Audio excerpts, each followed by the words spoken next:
Hello and welcome back to Fallout 76. Today I want to have a look at the Executioner's effect.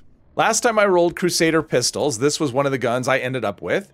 Executioners with 50% more critical damage and 25% reduced AP cost. There's a very good combination of effects, especially those second and third stars. But it's gotten me wondering, how good is Executioners really when compared to something like anti-armor? I know this is an effect that a lot of people like, especially if you're going against a boss. When it gets down to that 40% health mark, the damage really jumps up quite a bit. But up until that point, you're doing basically regular damage as if the weapon wasn't legendary at all. And this is the other gun that I rolled at the same time, and that's what I'll compare it to. I'm actually going to compare the effects, the primary effects. I'm not going to worry about the second and third stars. So I want to determine, would I rather have something that does extra damage on every single shot, or something that does no bonus damage until we get to the 40% level, and then we do a massive boost to damage. And the way I'll be doing this test, I am in West Tech. It should be reset, so I should have nothing but level 100 super mutants. I would like to get consistent results, and so if they're all at the same level, that will be tremendously helpful. No critical hits. I'll be doing torso shots in VATS, and it'll just be how many shots it takes to kill them. So I've got one rank of all the gunslinger perks. I have removed adrenaline and gun fu because that can give you damage differences when switching targets, which I don't want. I want to get consistent results. Now I do have follow through maxed out, and I do have tenderizer. So obviously the second shot that I do will jump up, but it will be consistent across weapons. So I think it's reasonable to leave those in because that is actually how I'd use it. So I do want to get results that are basically relevant to the way I would use the gun. So I've got, this is the anti-armor, and the way you can tell is it does not have a paint. And here we have the Executioners, and it will have the paint job. So that's how we'll know. So the first test, let's see, we've got level 100, perfect. So the first test will be the anti-armor, and we'll just see how many shots it takes to kill. Obviously, if he goes into hiding, but that is 6 shots. All right, let's do another one. See what we got, and also 6 shots. I think what we'll do is maybe 3 or 4 of these just to get a nice, good amount to choose from. Yep, 6 shots. So that's pretty consistent, I would say. There should be 1 in here, I think. Yeah. So I should be able to kill this one, and then it'll be time to reload. Yep, that was another 6 shots. So let's switch up to the Executioners for the next few. And the way I'm going to do this, I'm going to do a few super mutants, and then I'm going to do a big enemy to see if that makes a difference. All right, so now we are Executioners, level 100 super mutants. And that one took 7 shots. All right, here is another one. Nope, 7 shots as well. Okay, so far it looks like anti-armor is slightly stronger overall. Okay. Good thing they are not that perceptive. I shouldn't say that because then at that point is when I get... yeah, I stayed in caution, so it should be consistent. I didn't see the bullet count, though. You'll see it on the display. I was watching the super mutant, so I didn't see the bullet count. So, and I reloaded because that is my habit. So let's see what we get with this one. I think I'm in... All right, that was 7 shots, but yeah, I've been in caution, so... All right, let's see. This guy is a little bit aware of me. I do not want to get shot by a minigun. This is not a tank character. So we'll just shoot him as quick as possible.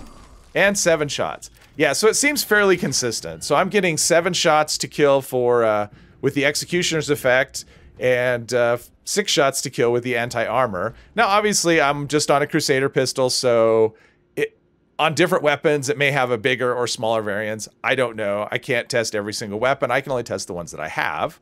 So now we have a level 100 glowing behemoth, and what I want to do, I'm going to do a couple of runs with each weapon, just because I want to make sure if there's anything weird or any inconsistencies, we get rid of those. So let's see. He's already awake, so I should be able just to shoot him as much as I want. So there's 1 reload. So that's 12 rounds so far. And he's blocking. I'm not sure what good that is. I ran out of AP there, so seemed like one of those shots might have missed, but we'll say 24. I mean, the difference between 1 round isn't going to be... I mean, if we have a 1 round difference where we're off by that much, it's not going to matter a whole lot. So that's 9. So what is that? 33 shots. So it took 33 shots to kill, so we'll reset the world and we'll go again. So now we have round 2 with the anti-armor. The first time took 33 shots. So let's see if we get a similar result. All right, there is 12 rounds down. Now, getting discovered by him would be not good. All right, so there is 24 rounds down. Now, I think that okay. I think that the first round with the 33 shots, one of the shots I don't think actually hit. So, I mean, we'll say 33, but if this is, and there's 8. So this was 32 shots, which I think the first one was as well. But it is a consistent result. I mean, even if it is 33 versus 32, that's close enough. So that gives us a good idea of what the anti-armor will do. And we'll reset the world and we'll do a couple of runs with the executioners. As you can see, I have, you can tell by the paint, this is executioners. So this will be the first go with executioners. So let's see how we do. There's a reload. So that's 12 shots so far. Yeah, I've been using VAT. So even though he's bent down, I'm not hitting him in the head. So that's 3 rounds. So we should be close. Oh, there's the damage. So the executioner effect has kicked in. And you can see the damage jumps up quite a lot. So that is 10. So that is 34 rounds. So it took a couple more than anti-armor, but still pretty close. I'm going to reset the world and go again. All right, so it's time for round 2 with executioners against our glowing friend. Let's shoot 1 shot to wake him up. All right, now he's awake. Let's get going. So there are 12 shots. And there are 12 more, so 24 so far. Let's get a little out of the way here. And now we have the executioner's effect is kicked in. You can see that damage jump way up. But exactly the same as before. That was 34 shots. And there you have a non-scientific test of executioners. The result was a little bit different than I expected. I actually thought a tankier enemy would actually make executioners a bit stronger, a bit more valuable than it was versus anti-armor, and it actually went the other way. So we had a one round difference on the level 100 super mutants and a 2-round difference on a level 100 behemoth. So it seems like with tankier enemies, like the tankier you go, the bigger the difference will be in favor of anti-armor versus executioners. Executioners is still really good though. And because of the 2nd and 3rd stars on this weapon, that is the one I'm going to be carrying rather than the anti-armor. Now, obviously, these results are for the Crusader pistol. On a different weapon, you may get something completely different. Hopefully you found this interesting. If you did, please hit one of the buttons down below, and I hope you'll join me in the next one. Thank you very much.